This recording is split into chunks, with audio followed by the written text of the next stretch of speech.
नमस्कार बंधु मैंने मु शिव वेलकम करुचे ग्रो ओडिशा गुरु चैनल को। आज आम भगवत गीतार 12टी जीवन शिक्षा देखा जाऊे जहाँ भगवान श्रीकृष्ण द्वारा भगवत गीतार वर्णित। आमर विश्वास आपण जीवन में अनेक प्रश्नर उत्तर जानीपर। श्रीमद् भगवत गीता एपरी एक धार्मिक बही जो मनुष्य जीवन में आध्यात्मिकता मानसिकता और भौतिकता विषय आमको अवगत कराए। ताहले प्रस्तुत हो जातु एथुर अनेक अमूल्य कथा जानापी। आम चैनल को नुआ कर सब्सक्राइब कर बेल ऑल सेट करूँ जमी आगू आसता वीडियो को मिस न करेंगे।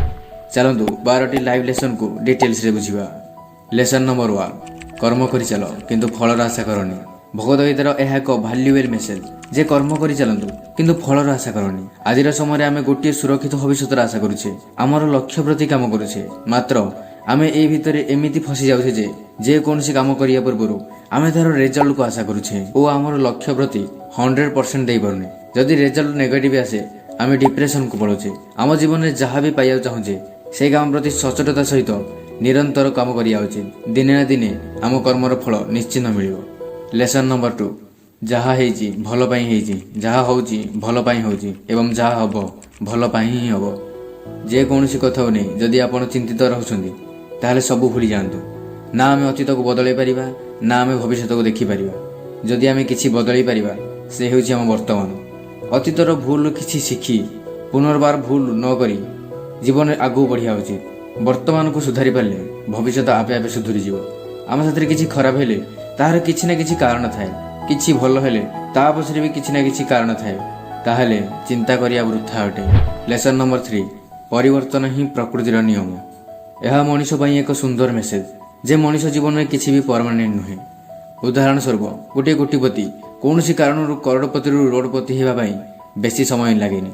से ही गोटे गरीब लोकटी बाईचान्स गोटे लटरी पाई क्षणक मध्य लक्षपति हो जाए। दिन पर राति राति पर दिन यह हूँ जीवन प्रकृत सत्य। परिवर्तन ही प्रकृतिर नियम। परिवर्तन को न डरी जीवन में आगू बढ़िया उचित। लेसन नंबर 4 आपण खाली हाथ आसते एवं खाली हाथ जीवे। आम आम जीवन में एते भौतिक वस्तु सहित जड़ित हो जाए आम भूली जाऊे ए समस्त वस्तु को आम मृत्यु समय नहीं पारिबानी। आम यही दुनिया को किछि आनी नथिले एवं किछि नहीं कि जाई पारिबानी। जदि किछि नबा से होछि आमर कर्म। लेसन नंबर 5 कामना क्रोध एवं लोभ यही तीनोटी निजर पतनर द्वार अटे। कामनार इच्छा तुमको सबुबले खराब आड़ को निए। क्रोध द्वारा मनुष्य तार हिताहित ज्ञान हराई बसे, ठीक भूल जानिबार क्षमता हराई बसे एवं लोभ द्वारा तुम जीवन में केवे साटिस्फाई रही पारिबानी। सबुबले अधिक रु अधिक आशा तुमको पतन आड़कू नहीं जीव। लेसन नंबर 6 मनुष्य जेमिति भावे सेहीपरि हो जाए। मनुष्य निजको सेमिति गढ़ी तोलिबो जेमिति तार भावना। नकारात्मक चिंताधारा मनुष्य को तलकू निए एवं सकारात्मक चिंताधारा धीरे धीरे मनुष्य को ऊपर को उठाई थाए। जीवन में निजर लक्ष्य प्राप्ति सबुबले पॉजिटिव एटीट्यूड रखंतु।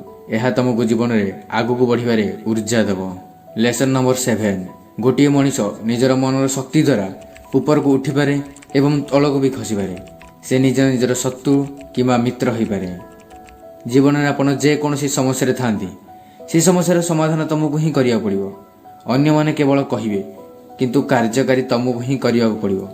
निज ऊपर भरोसा रखिबा शिखि जांतु।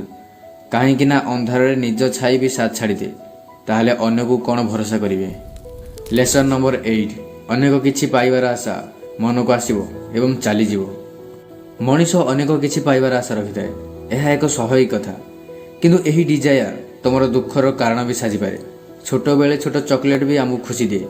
धीरे धीरे जेते बेले बड़ हेउ अनेक किछि पाइबार आशा बढ़ी जाए। कामना ही दुखर कारण, कामनार विनाश रे दुखर विनाश।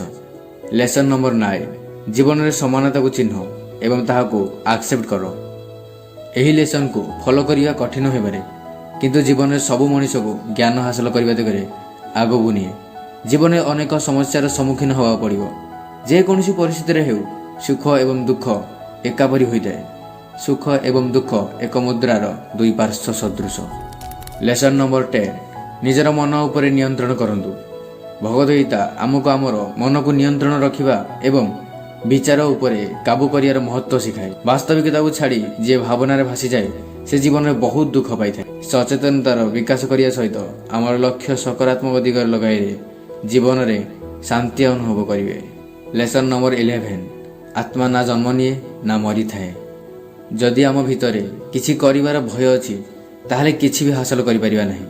ଡର ଗୋଟିଏ ଛୋଟିଆ ଆଶାର ଉତ୍ପନ୍ନ ହେବା ପୂର୍ବରୁ ମାରିଦିଏ। ଗୋଟିଏ ନିଡର ଆତ୍ମାକୁ କୌଣସି ଜିନିଷ ପ୍ରତି ଭୟ ନଥାଏ, କାହିଁକି ନା ସେ ଜାଣିଥାଏ ନା ତାକୁ ବନ୍ଧା ଯାଇପାରିବ ନା ତାକୁ ରୋକାଯାଇପାରିବ।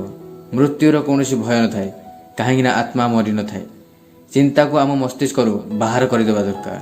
ଲେସନ ନମ୍ବର 12, ମେଡିଟେସନ ଜରୁରୀ, ଏହାଦ୍ୱାରା ମନ ଶାନ୍ତି ରହେ। ଆମେ ମେଡିଟେସନକୁ ବୋରିଂ ଭାବୁଛେ, ମାତ୍ର ଆମେ ଯେତେ ବାହାର ଦୁନିଆର ସୁଖ ସୁବିଧା ଦେଖିଲେ କ'ଣ ଆମର ମନକୁ ଶାନ୍ତ ଏବଂ ପିଓର କରିପାରିବ? ମନର ଶାନ୍ତି ପାଇଁ ଧ୍ୟାନ ଜରୁରୀ ହୋଇଥାଏ। ଏହି ବ୍ୟସ୍ତବହୁଳତା ଜୀବନରୁ ନିଜର କିଛି ସମୟ ବାହାର କରି ଧ୍ୟାନ କରିବା ଉଚିତ, ଯାହାଦ୍ୱାରା ଆମେ ଇନର ପିସ୍ ପାଇପାରିବା। ଭଗବଦ୍ଗୀତାର ମେଡିଟେସନକୁ ଅନେକ ବାର ମେନସନ କରାଯାଇଛି। ଆଭ୍ୟନ୍ତରୀଣ ଶାନ୍ତି ପାଇଁ ଏହା ଏକ ସର୍ବୋତ୍କୃଷ୍ଟ ଉପାୟ। ନିଜେ ନିଜର ମନର ମାଲିକ ହୁଅନ୍ତୁ। ଆଇ ହୋପ୍ ଏହି ସମସ୍ତ ଲେସନ ନିଜ ଜୀବନରେ ଆପ୍ଲାଏ କରିକି ଗୋଟିଏ ଉନ୍ନତ ଜୀବନର ପ୍ରାରମ୍ଭ କରିପାରିବେ। ଆମ ସହିତ ଯୋଡ଼ି ହେବା ପାଇଁ ଚ୍ୟାନେଲକୁ ସବସ୍କ୍ରାଇବ୍ କରି ବେଲ୍ ନୋଟିଫିକେସନ୍ ଅଲ୍ରେ ସେଟ୍ କରନ୍ତୁ ଏବଂ ଆପଣଙ୍କର ଲାଇକ୍ ଏବଂ କମେଣ୍ଟ ଆମକୁ ଆଉ ଏକ ନୂତନ ଭିଡ଼ିଓ ପାଇଁ ପ୍ରେରଣା ଦିଏ।